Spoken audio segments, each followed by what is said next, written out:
Monggo silakan. Ada yang mau sharing?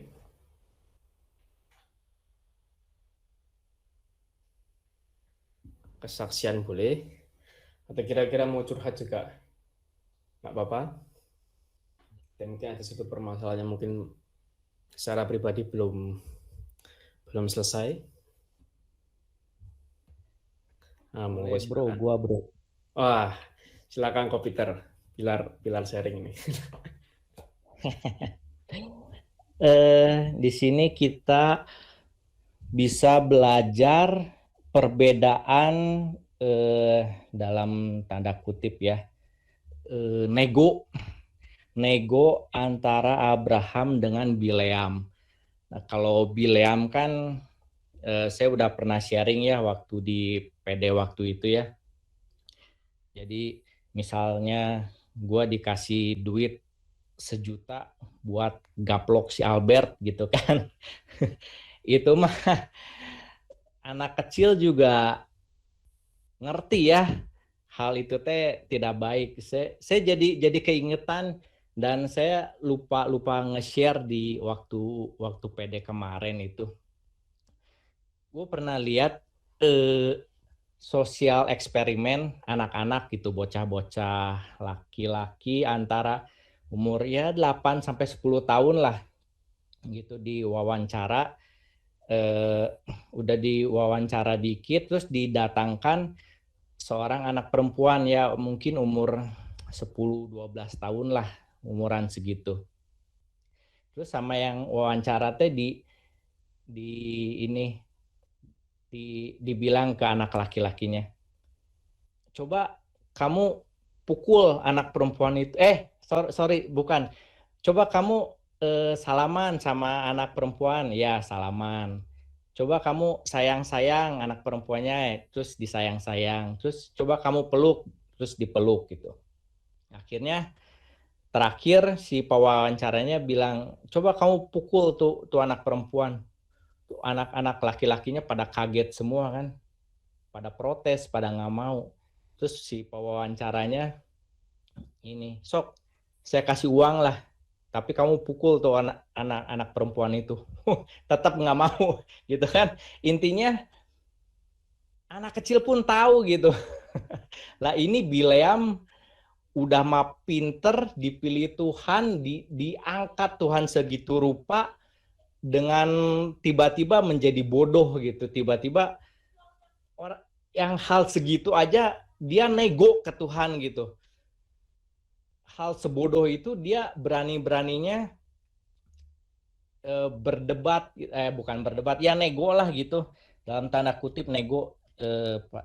Sebenarnya kan doa syafaat lah ya gitu, cuman ya ini dalam tanda kutip aja, nego gitu.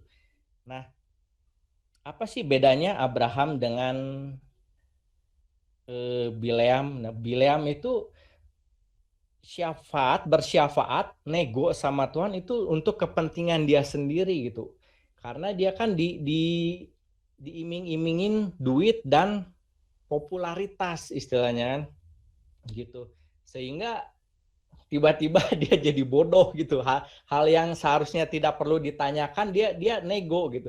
Sedangkan Abraham di sini dia bersyafaat, nego sama Tuhan itu bukan untuk kepentingan dia sendiri. Dia nggak dirugikan apa-apa sebenarnya ya. Ya kecuali memang kalau nggak ini dia kehilangan lot sih sebenarnya. Cuman ya pokoknya dalam hal ini dia sebenarnya nggak, di Sodom dan Gomora ya hancur mah hancur aja, orang-orang jahat semua gitu. Tapi di sini kita lihat belas kasihannya Abraham kepada Lot juga sih sebenarnya ini. Makanya dia berani nego untuk kepentingan orang lain gitu. Nah, terus perbedaannya lagi di sini, Abraham itu kata-katanya sangat respect sama Tuhan gitu. Dia ngerti cara cara nego dengan Tuhan, dengan kata-katanya gitu. Misalkan ya apa ya? Sesungguhnya aku telah memberanikan diri walaupun aku ini debu, abu gitu. Terus apa ya? Terus janganlah Tuanku marah gitu. Nah, dengan kata-kata itu Abraham menunjukkan respect-nya, hormatnya kepada Tuhan. Sedangkan Bileam itu dengan sombongnya ya waktu itu pernah juga saya sharing waktu yang minggu itu dengan sombongnya, oh tenang aja, nanti gua doa pasti ada firman dengan pedenya, dengan sombongnya gitu. Tenang aja, nanti Tuhan bicara kok ke saya gitu. Lihat itu bedanya jauh banget. Abraham apa satu-satunya orang yang menerima janji Tuhan sedemikian dahsyatnya itu cuma Abraham. Tapi dengan itu dia sadar dari mana dia diambil gitu. Dia tidak nggak takabur. Dia masih ingat dari mana dia diambil. Dia dari nol diangkat Tuhan sedemikian rupa, dan dia tidak lupa. Dia nggak lupa diri gitu. Makanya dengan kata-katanya itu juga dia memberanikan diri nego sama Tuhan. Ya apakah kita boleh bersyafaat, boleh nego sama Tuhan? Ya boleh-boleh aja, tapi ya contohlah doa syafaatnya Abraham, bukan Bileam. Terus paling satu lagi bro, ini hampir sama dengan yang pernah saya sharingkan, kayak yang ini, kalau kita misalnya nggak apa ya, nggak rajin doa, nggak berbuat kebaikan, tapi hidupnya fine aja, jangan sombong Kak. Bisa aja itu anugerah karena doa-doa orang tua atau doa orang sekitar. Nah ini hampir sama lah. Di sini kita juga bisa lihat misalnya kita ada di pesawat terbang gitu. Pesawat terbang itu hampir jatuh mungkin ya. Tapi ternyata nggak jatuh gitu. Padahal kita hidupnya bejat misalnya ya, ekstrim lah ya, hidupnya bejat, hidupnya nggak ya berantakan gitu ya, berantakan. Tapi gue selalu selamat ya, jangan takabur juga, jangan sombong juga. Siapa tahu di pesawat itu ada satu orang benar, ya gitu kan. Jadi ya jangan, ya kalau misalkan nggak ada orang benar ya ya mungkin ya siap-siap aja gitu. Jadi kita nggak bisa sombong gitu. Jangan-jangan ketika kita lagi hidup kita hancur, nggak berantakan begitu ya, jangan takabur. Siapa tahu di sekitar kita ada orang benar, makanya kita selamat karena orang benar itu gitu. Jadi kita selamat bukan karena kitanya tapi karena ada yang nggak tahu siapa, ada orang benar sekitar kita gitu. Paling itu sih bro. Thank you bro. Luar biasa. Terima kasih Komputer. Memang Abraham ini mengagumkan sekali ya. Makin dibaca, makin dikenali, ternyata makin mengagumkan Abraham ini. Di tengah ya sekalipun punya kekurangan gitu ya, namanya manusia gitu pasti punya kekurangan. Ya kan? Tapi memang sangat mengagumkan gitu. Di sini tuh kelihatan sekali bahwa Abraham itu di satu pasal ini ya, kelihatan sekali bahwa Abraham itu ternyata punya sifat menghamba yang tuh luar biasa. Itu sifat menghamba yang luar biasa, dan bukan cuma kepada manusia ternyata. Nah itu yang tadi mungkin juga salah satu bentuk ya, dibandingkan dengan Bileam. Bileam itu kok bagi teman-teman Bapak Ibu yang belum tahu, Bileam itu ada di bilangan 22. Nah itu ada Bileam bin Beor, itu nabinya orang Moab, Bileam bin Beor. Ya, nah, dibandingkan dengan Bileam yang begitu sombong, nah padahal dia cuma sekedar nabi, tapi Abraham yang bisa dibilang sangat kaya raya itu punya sifat yang sangat menghamba. Wah, itu luar biasa. Luar biasa. Nah, terima kasih Komputer. Luar biasa. Sangat mendalam. Dan bisa ya, benar juga ya. Bisa jadi selama ini kita hidup tuh bisa bejo gitu ya. Karena ada orang benar di sekitar kita, kita ikut tertolong hidup. Wah, itu menarik. Terima kasih Komputer. Luar biasa. Nah, monggo selanjutnya. yang mau sharing? Mau sharing, mau kesaksian, mau tanya, nah monggo silakan.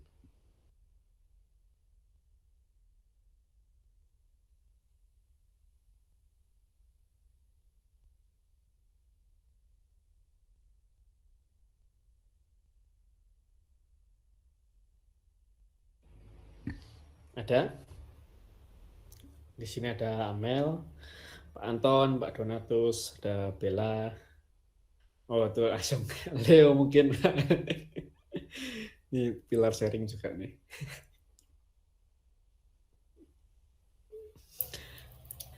Aku tuh, halo teman-teman, selamat malam. Albertus juga. Aku tuh tadi mau ngomong itu juga loh sebetulnya. Sama seperti siapa? Peter gitu. Bahwa barangkali kita memang hidup tuh karena ada satu orang benar di sekitar kita gitu. Ngomong apa lagi ya, Bu?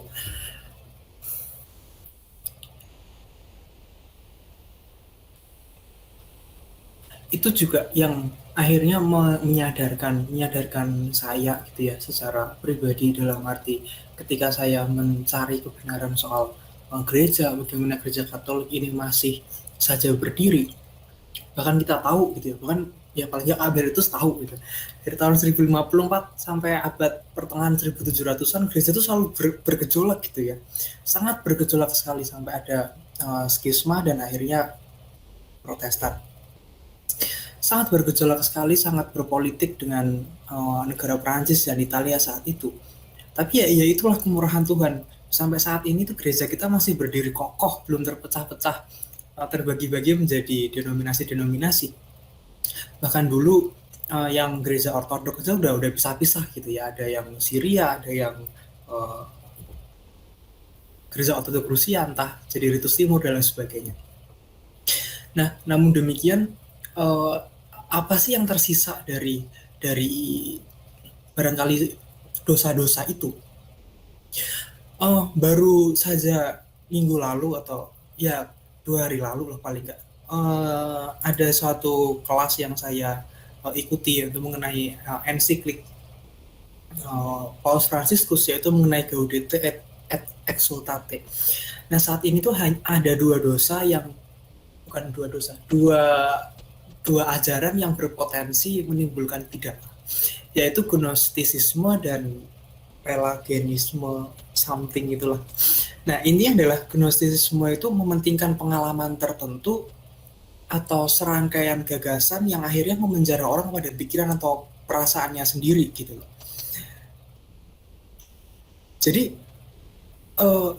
kita patut bersyukur ya bahwa sepanjang sejarah gereja jelas bahwa kesempurnaan seorang itu tidak hanya diukur dari seberapa pintar, seberapa berbelas kasihan gitu ya. Agustinus ataupun Thomas Aquinas atau siapapun pintar banget memang. Nah, tapi dia pun masih tidak sempurna gitu ya, karena pengukuran dari kesempurnaan bagi gereja adalah mengenai kedalaman cinta kasihnya. Nah, gnostisisme ini tidak memahami seperti ini karena dia tuh menilai orang berdasarkan kemampuan yang memahami kedalaman ajaran tertentu, dan barangkali itu yang akhirnya membuat perpecahan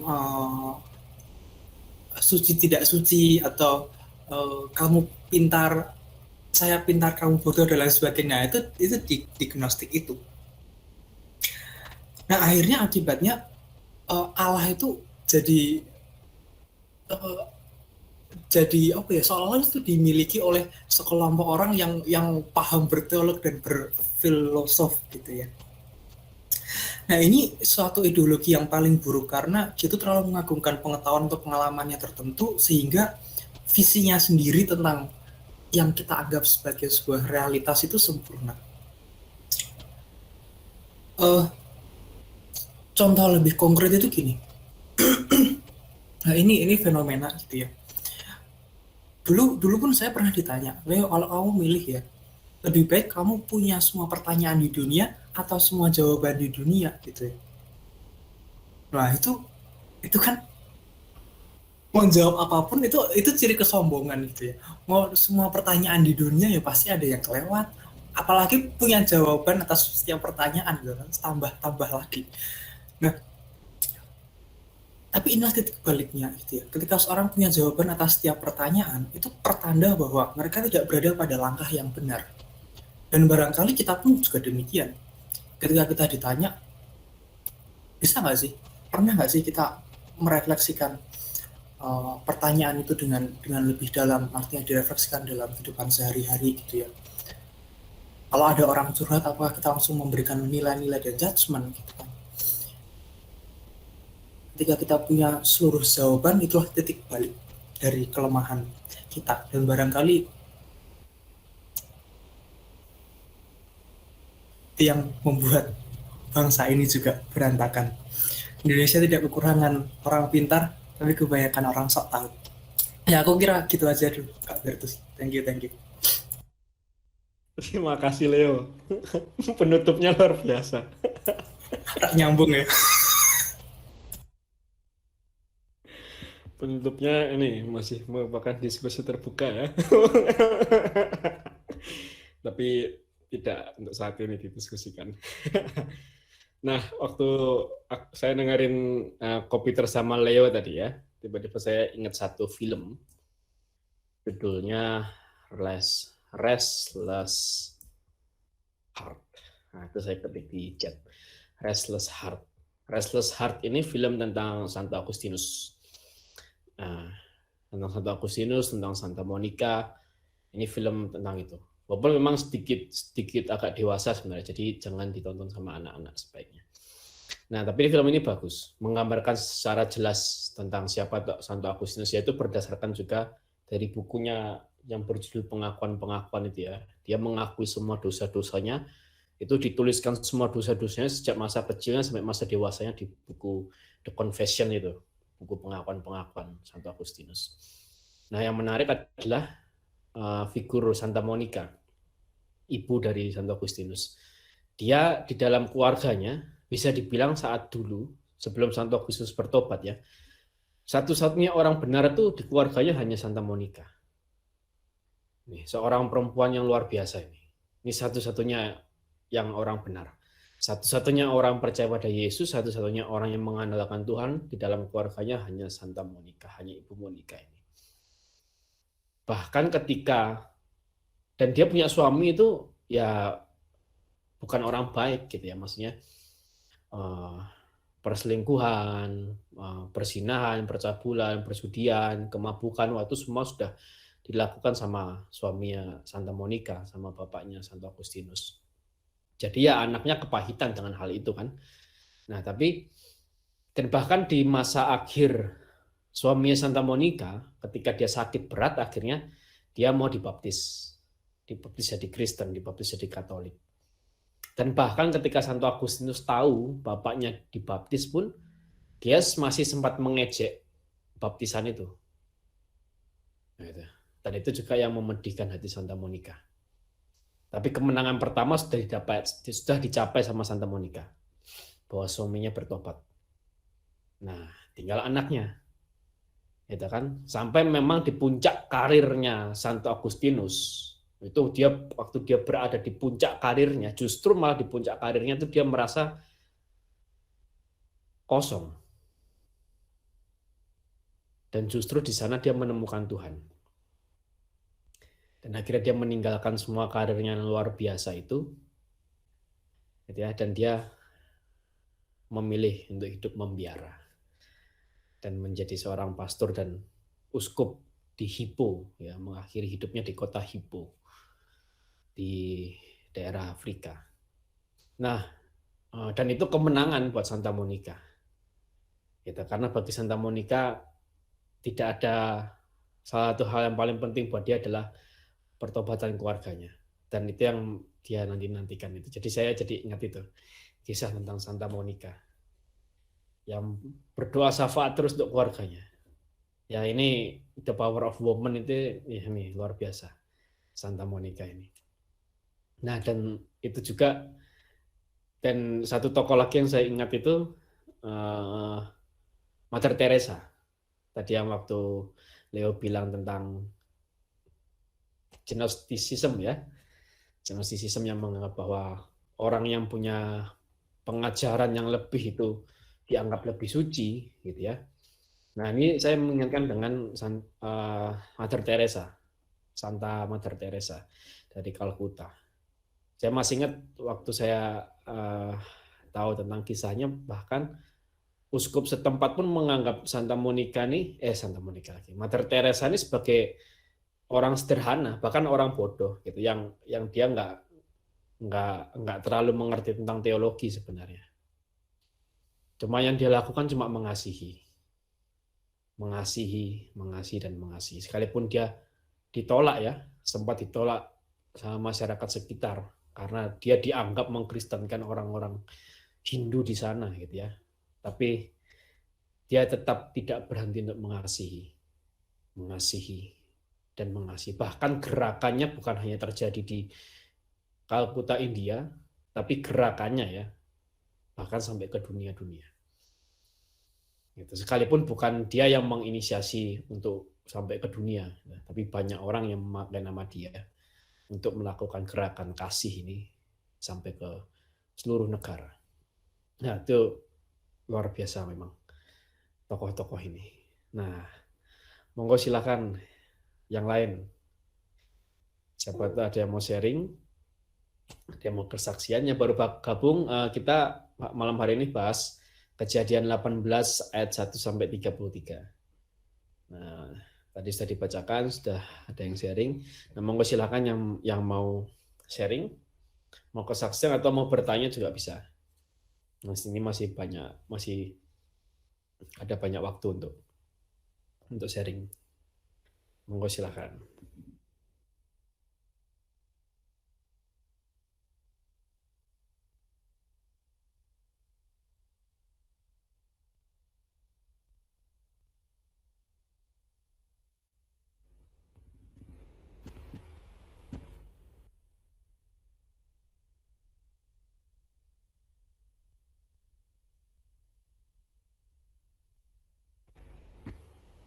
Ada?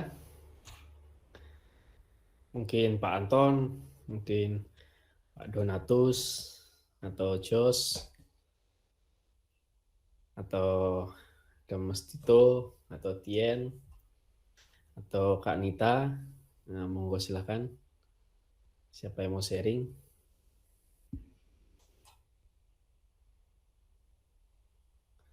Ada Pak Anton ya, Pak Anton, Mas Hardi, Bella, Mbak Ella, ada Felicita, ada Bang Ignas, ada Bu Ica, ada Pak John, ada Bu Leli, Pak Pujo, ada Bu Felicia, Tristan. Nah, monggo silakan. Apa saja ya, jadi tidak harus yang bagaimana tentang kesaksian hidup, atau mungkin ada suatu pergumulan yang masih sedang diperjuangkan, gitu. Nah, itu bisa juga. Mungkin mengenai doa, mungkin bisa mengenai keramahan, mengenai pelayanan. Nah, selamat datang Pak Beni, sudah bergabung. Nah, malam hari ini kita membahas tentang Kejadian 18 ayat 1 sampai 33. Ini masih sesi saling sharing. Jadi mungkin kalau ada yang mau di-sharingkan, ada kesaksian atau mungkin mau bertanya mengenai perikop atau pasal malam hari ini, monggo silahkan.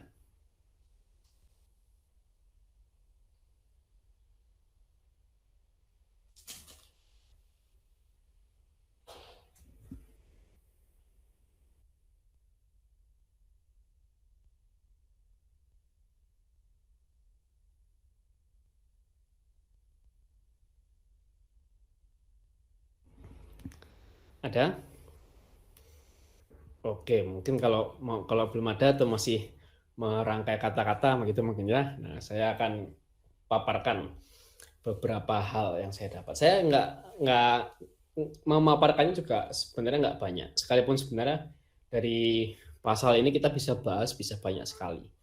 Kita bisa kasih kesaksian itu bisa banyak sekali dari pasal malam hari ini. Nah, tapi saya cuma bahas 3 hal aja yang menurut saya fokus utama dari pasal malam hari ini ya.